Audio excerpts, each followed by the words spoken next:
If it ain't broke, don't fix it. At least that's how the saying goes, but it's also what Honda's decided to do with the Accord. Believe it or not, this 2021 version, yeah, it's been updated. Not that you can tell by looking at it, and not that it matters. Anyway, there's some stiff competition in this shrinking segment these days, but I'm telling you right now, this is still the best midsize sedan you can buy. Hey, Will, let's go to the montage.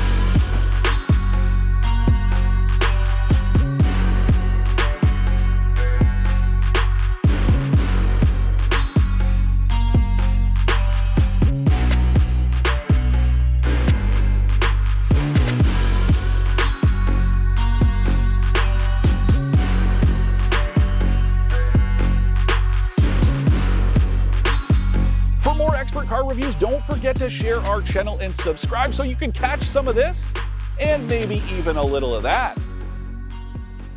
I'm not much of one for the cars versus crossovers debate, so I'm not trying to convince you to go one way or another here, because I really do think that you know what your preferences are and that's what you're going to end up with. But having just driven the full Jam CR-V, it really got me thinking. There is way more for the money with this Accord Touring I'm driving. Now, it is $44,000 before tax, but that's just about the same as the CR-V Touring and a couple grand less than the CR-V Black Edition I just drove. But this one has stuff like ventilated front seats, a head-up display. There's even a built-in Wi-Fi hotspot here, and you don't get any of that stuff in that CR-V. Obviously, that thing tops this in terms of outright space, but my point is that features and stuff like that, this is the clear winner. And then on top of that stuff I just mentioned, well, this one I'm driving is the Accord Touring 2.0, so it's got an upgraded turbo motor under the hood and a bunch of other stuff that really give you that extra bang for your buck. Now, if you don't care about that, and trust me, you really should, you can get the Accord with all those amenities I just mentioned and some more that we'll get to in a little bit with a less powerful motor for about $3 grand less than this thing. And yes, I know the CR-V has all-wheel drive and this doesn't, but that's not the point, and it shouldn't matter that much either. The point is that for the price of a pretty basic compact crossover, you can get what I would call one of the best cars that's been built in the last 20 years. I know that's a bold statement, but it especially applies to this specific one I'm driving. And it all starts under the hood. There's a 2-liter turbo motor, and it's a detuned version of the one that you get in the Honda Civic Type R. It doesn't make quite as much output. There's 252 horsepower to go with 273 pound-feet of torque, but that is still plenty. For a little bit of context, that's just about the same as the turbocharged version of the Subaru Legacy, but VTEC is one hell of a drug, and this thing really hauls ass when you get your foot into it. Now, peak torque kicks in at just 1,500 RPM, but the cool thing is there's tons of pull all the way through the rev range, including right up to redline. That VTEC technology is just as good today as it was back in the 90s. It really is fantastic, and I love the way it pairs with a turbocharger like this. And that peak torque, well, it does last from 1,500 RPM all the way up to $4 grand. So there is just a really meaty power band to play with. I do wish you could still get the sport version of the Accord with a 6-speed manual transmission, but I do have to say this 10-speed automatic does a pretty good job of shifting in a hurry when you need it to, and there are also these paddle shifters on the back of the steering wheel for just a little bit more engagement. And besides, that sport trim is missing something that is very crucial in why I love this car so much, and it's these adaptive dampers that are pretty much perfect. Now, there's no settings to adjust aside from sport or normal. Normally I would complain about something like that, but they are just so dialed. Honda really nailed the ride and handling here. There's a nice kind of pliable firmness to it, and you can really feel it when you go over bumps, but also when you hustle it through a corner. Even this steering setup is pretty solid. Now you can obviously tell it's an electrically power assisted setup, but I don't mind it. And there's a good amount of feedback even though there isn't much genuine feel to it. And that especially goes when you have this set in sport mode. And just generally, I really do like driving this car. There's even a decent amount of space in here. Just take a look at me. I have a good amount of headroom even with this sunroof. Shoulder room is fantastic, and even the back seat isn't too bad.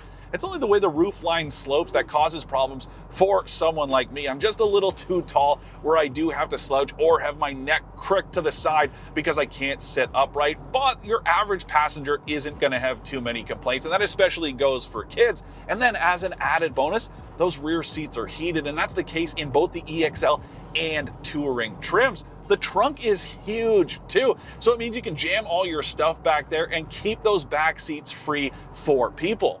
Now, the Touring trim is the only one that comes with ventilated front seats, but that goes for both of them.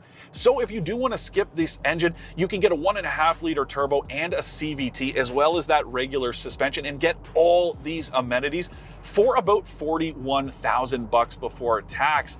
It's not quite premium car territory, but it's probably about as close as you can get on the mainstream market when we're talking about mid-size sedans. Again, just a lot to like about this car, but I really do encourage you to take a long and hard look at the Touring 2.0 to get the engine and, more importantly, those adaptive dampers.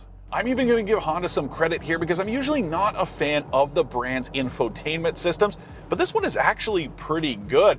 I like the look of it, the layout, and the way it works. If you take a look at it, well, it uses tiles and it's a lot like a smartphone, so it's very intuitive, but it's also got a great refresh rate and it's just really easy to use. Something else I love, tons of physical controls around it, including volume and tune knobs. Love to see it. That's something that you don't get in the CR-V, and I think it's a great feature to have. And a lot of people comment on the videos when I complain about that and say, hey, you've got controls on the steering wheel, or you can use voice commands in some cars, but that's not the point. It's that if you're sitting in this passenger seat, well, you don't want to have to lean across or change the map view to check out the radio station or whatever it is you want to do. I like that you can do it just by reaching over from either seat, though I will say something about this passenger seat. It's not height adjustable, so I do find it just a little too high. It's not quite like I'm sitting on a phone book, but I definitely feel like I'm much taller than this driver's seat, so it's not quite as comfortable, but that is a small nitpick. Again, you're gonna check it out for yourself, but if you are in the market and you are about 6'3" or taller, make sure you sit in both seats. There's nothing worse than sitting in that driver's seat thinking it's all good, pulling the trigger on a purchase, and then realizing you're not so comfortable when you're riding shotgun. But jumping back to this infotainment system, well, every trim now gets this 8-inch touchscreen. And the other cool thing is both Android Auto and Apple CarPlay connections are wireless. So you don't even have to take your phone out of your pocket or your purse to hook it up. I love to see that. And everything else in here is just about as simple to use and intuitive as this infotainment system, with one glaring exception. This push button gear selector. I can't stand this. I would even prefer a rotary dial to these buttons. It's just not all that intuitive. Even now, I've been driving this thing all week and I've driven a ton of cars with this, and I'm always looking for something that isn't here. I'd rather have a good old-fashioned T selector or a rotary dial, or yes, a manual gearbox in here, but that's something you'll probably adjust to over time. The rest of the controls in here are as straightforward as they get, right down to this sport button that's about as boring as possible to look at, but it really does wake this car up. I know that's probably not a leading reason to buy a mid-size sedan like the Accord anyways, but it is nice that this thing has two personalities in a way, where it's nice and serene when you're just cruising around, but when you hit this button, it really comes alive. And the other thing I like is it doesn't just tweak throttle response. It adjusts all kinds of stuff like the transmission, the engine, and those dampers. And you even get a little bit more fake audio pumped into the cabin, so when you hammer on it, it sounds pretty good. I don't even care that it's fake. It's that nice. I really do like this car a lot. Now, assuming you keep it out of sport mode as much as possible, It's actually pretty efficient too, though not so much around town. Officially, it's rated to burn 10.4 liters per 100 kilometers in the city, which does seem pretty accurate. And that's even a little bit worse than the V6 powered Toyota Camry, but this thing is an absolute gem on the highway. And if you're casually cruising, it'll easily burn right around 7.5 liters per 100 kilometers, which is really nice. And it makes the combined 9.1 average that it's rated for pretty competitive with the rest of the pack. But my favorite part is, all of this is on regular grade gasoline. You don't need to put pricey premium in the tank to get all that performance or efficiency. If I had one complaint about the drive here, it would be how much road noise makes its way in from underneath the Accord. Wind noise is very well managed, and this thing does have noise cancellation and acoustically insulated glass, but it's what's underneath. There's just not much sound deadening, but trust me, I could live with it for how well it comes together in every other way. And something else I really like is this head-up display. Now, first of all, it's a proper head-up display, so it projects info on the windshield instead of some flimsy little panel that pops out of this gauge hood. And you can pick what you want to display, so you can have your navigation instructions, a compass, or a tach and speedometer up there if you're having a little bit of fun out on a country road like this one. Something else I really dig about this head-up display is you don't have to dive through some menus in the gauge cluster or the infotainment system to adjust it. If you want to turn it on or off, there's this button over here by your left knee, and the same goes with height adjustability. Simple arrows. All you got to do is move it up or down. I love that. You do hold it down to adjust the brightness, but again, it's all very straightforward, and the same goes with the rest of Honda's safety stuff. It is all very user-friendly. You have this one button down here to control just about everything. That'll pull up a little menu here so you can scroll through the stuff you want on or off. And then the buttons on the steering wheel for adaptive cruise are just as straightforward. And the other cool thing is, it's all included in every Accord trim, including blind spot monitor. It's a very well-rounded suite, though there are a couple complaints. For one, the adaptive cruise keeps a very wide gap between you and a leading vehicle, even on the most narrow setting. That's a common complaint with Honda, and the problem is it just gives other drivers a chance to zip in front of you, and that's going to cause that ripple effect because you're going to slow down, and then everyone behind you is going to slow down too. And of course, the other thing is, the forward collision warning, it's very sensitive. Another common complaint with Hondas, and yes, it is better safe than sorry, especially with pedestrians and cyclists, so that's not my complaint. But something I did run into this week that was very odd. I was cruising around town, right around 40 kilometers an hour in the city. I saw a pedestrian jaywalking ahead of me, but she was far enough away that I didn't have to worry at all. But when I got up to her, she was already out of my lane of travel and next to a parked car on the side of the street. But the Accord, well, it briefly jammed on the brakes, and it did it pretty suddenly. Not only did it spook me, but it also spooked the guy behind me. That was a little bit weird, and again, it's something I've noticed with Hondas past and present, so keep that in mind. But again, I'd rather have that stuff than not have it at all. And again, you get it all in the cheapest version of the Accord.